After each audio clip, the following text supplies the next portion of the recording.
buenas tardes, bienvenidos a Hermanos de Leche. Vamos a iniciar con el noticiero. Como primer noticia, vamos a hablar sobre heridas y cicatrización.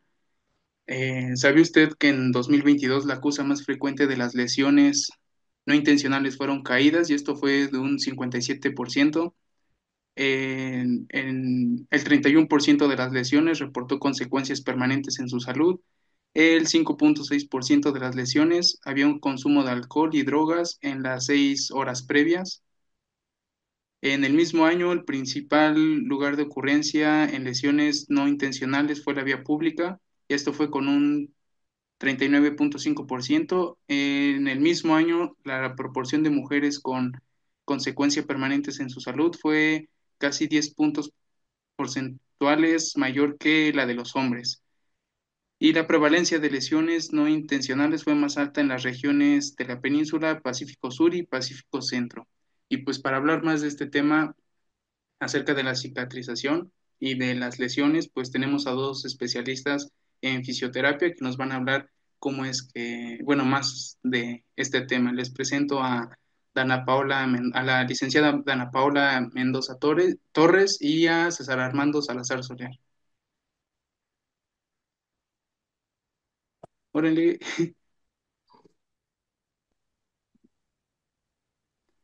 Bueno, esto antes de iniciar con el tema y que nuestros presentadores hablen acerca de, vamos a hablar un poquito antes. Bueno, les voy a hablar un poquito de lo que es una cicatrización. Bueno, una pequeña introducción. En la piel es uno de los órganos de mayor superficie compuesta por dermis, epidermis y tejido subcutáneo, que ahí es a donde ocurre esta cicatrización. Esto, este complementa funciones esenciales para el organismo. Por ejemplo, actúa como una barrera impidiendo el paso de agentes nocivos que nos pueden llegar a afectar, como los microorganismos, la radiación y los alergénicos, que pues en este caso vamos a seguir hablando de este tema y cómo es que nos afectan. Como primera pregunta, vamos a pedirle a nuestros colaboradores que nos digan cuáles son los tipos de cicatrización que se encuentran. Bueno, los tipos de cicatrización es un mecanismo por el cual se va a cicatrizar el tejido y va a depender de la naturaleza de la hingidura como el tejido comprometido. En relación en la piel podemos distinguir dos situaciones que son heridas superficiales y heridas profundas. Vamos a hablar de las heridas superficial cuando esta va a estar afectada por la epidermis, mientras que las heridas profundas se van a encontrar afectadas en la dermis y el tejido subcutáneo. Si bien la naturaleza de la hencidura puede ser similar, la vía de de la cicatrización va a depender y de extractos afectados y de esta manera vamos a hablar de la cicatrización de la epidérmica o superficial y la cicatrización profunda. La cicatrización superficial es cuando la dermis está compuesta por un epitelio escamoso que queratinizado, siendo un 95% de sus componentes de queranicocitos. Este es un tejido que está constante en renovación cada aproximadamente 48 horas y frente a una hencidura, las células ubicadas cerca de la membrana basal pierden contacto con esta y comienzan a migrar a través de la herida hasta tomar contacto con otra célula. Este encuentro va a provocar una respuesta que se va a llamar inhibición por contacto, promoviendo el cese de la migración de los queranocitos. Y paralelamente, el movimiento de las células va a estimular la liberación del factor de crecimiento epidérmico, en donde la estimulación de las células de la membrana basal para que éstas se repliquen y se distancien en nuevos queranocitos, reconstruyendo así aquellos que emigraron a través de la herida. Bueno, y Bueno, ahora algunos de seguimos con la ustedes, cicatrización, sí, coméntanos. ¿sí? Seguimos con la cicatrización profunda, que es cuando la lesión sobrepasa la membrana basal epidérmica. Se comienza a hablar de lesión profunda. En esta situación se ven afectadas una mayor variedad de estructuras en la piel, como pueden ser los vasos sanguíneos, terminales nerviosas, y por lo tanto requeriría de un mecanismo de reparación más complejo. A continuación, pues vamos a explicar las distintas fases de la cicatrización profunda. que si bien sobreponen temporalmente para efectos prácticos, se describirán por separado. Comenzamos con la homeostasis, que mi compañera Dana lo va a describir.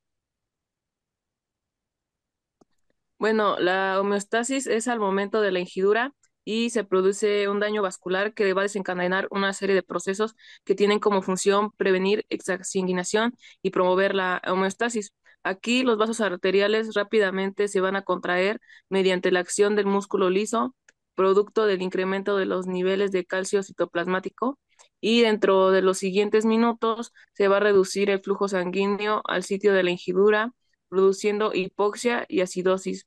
Esto va a promover la liberación de factores vasoactivos como óxido nítrico, adenosina e histamina, que va a producir una vasodilatación refleja.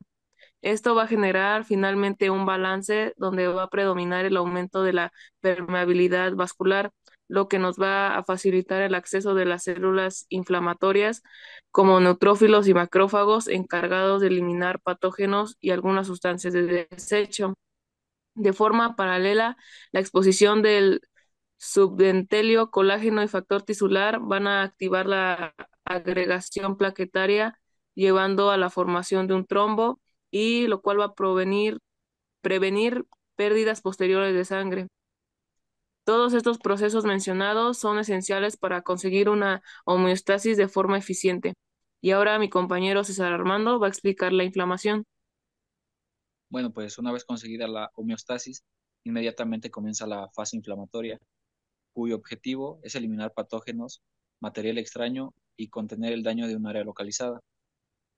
Los neutrófilos son las primeras células en aparecer, atraídos por señales químicas provenientes de la cascada del complemento interleuquinas y TGF, teniendo su peak entre las primeras 24 a 48 horas. Sus funciones primordiales son destruir bacterias y escombros tisulares mediante fagocitos, la liberación de sustancias tóxicas y, una vez realizada su función, entran en la apoptosis y son eliminados de la superficie de la herida o son fagocitados por macrófagos. Posteriormente, estos últimos comienzan a emigrar al sitio de la injuria de 48 a 72 horas y tienen como función fagocitar elementos de desecho y liberar factores de crecimiento como TGF-beta y EGF, los cuales regulan la cascada inflamatoria, promueven la angiogénesis y la granulación del tejido. Y finalmente acuden al sitio de la injuria de los linfocitos, que esto es 72 horas posteriores, los cuales se creen regular la función de reparación del tejido a través de la producción de matriz extracelular y remodelación del colágeno. Esta fase se mantendrá activa hasta el punto que se asegure que el tejido no presenta riesgo de infección o elemento de desecho. Bueno, ahora vamos a hablar de la proliferación, que esa se las va a comentar mi compañera Dana Paola. Antes Bueno, de continuar con la proliferación, vamos a un corte comercial y regresamos con continuando el tema.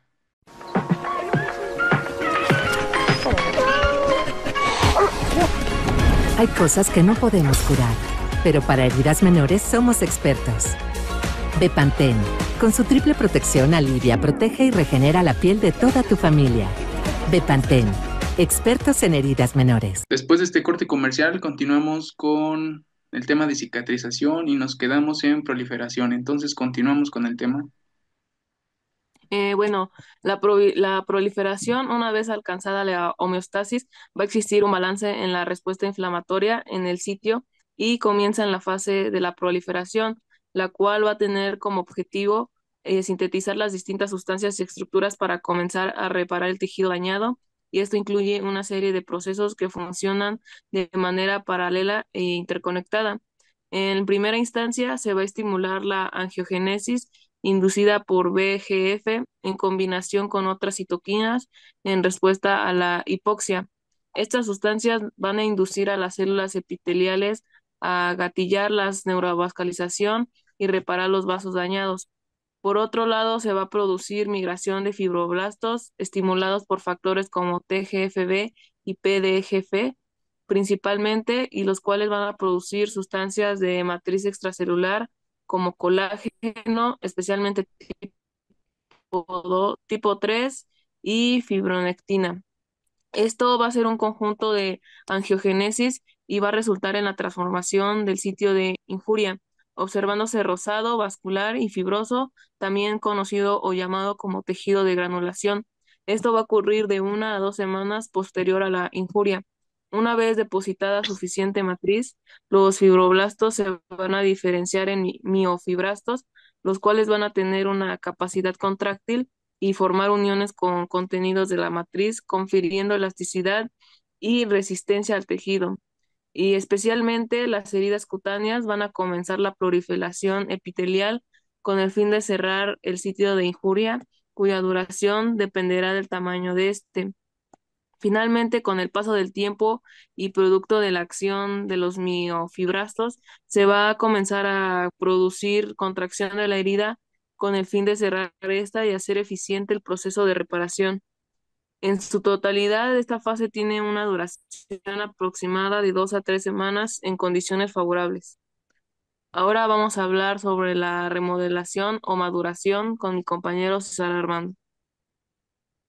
Bueno, pues esta última etapa inicial, aproximadamente 1 o 2 semanas posterior a la injuria y puede extenderse hasta 2 años.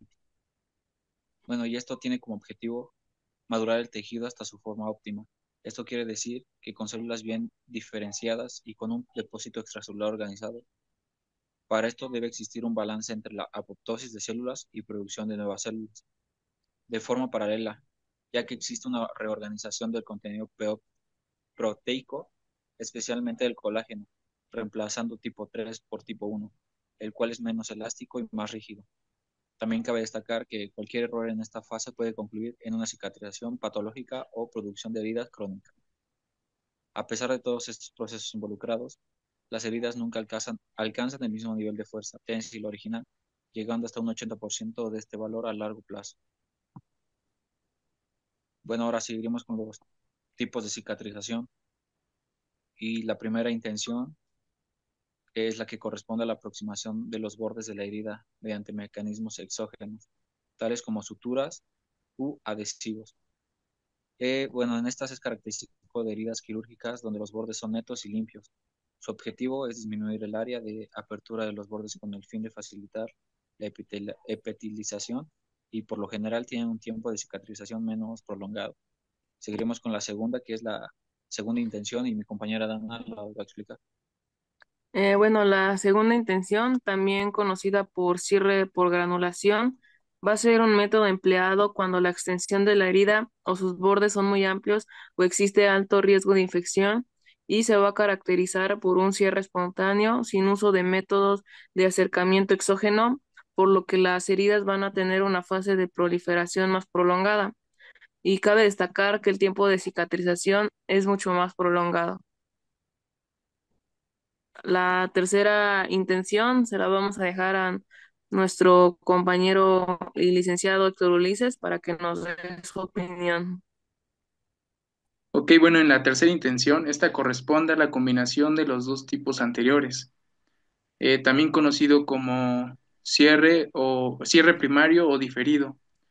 Este es utilizado cuando una primera instancia no puede realizarse un cierre primario. La probabilidad de infección, por lo que le permite la granulación del tejido y posteriormente, cuando mejora la condición de la herida, se realiza en cierre primario. Al igual que el cierre por segunda intención, se empieza cuando existen heridas traumáticas extensas o existe algún riesgo inicial de inflamación. Y pues este sería el tema de cicatrización, la noticia que les teníamos preparada, y pues esperemos les haya gustado y pues hay que tener más cuidado por dónde camina uno para que no haya ningún tipo de herida y evitar este tipo de cicatrizaciones. Pues muchas gracias y con esto nos despedimos. Adiós.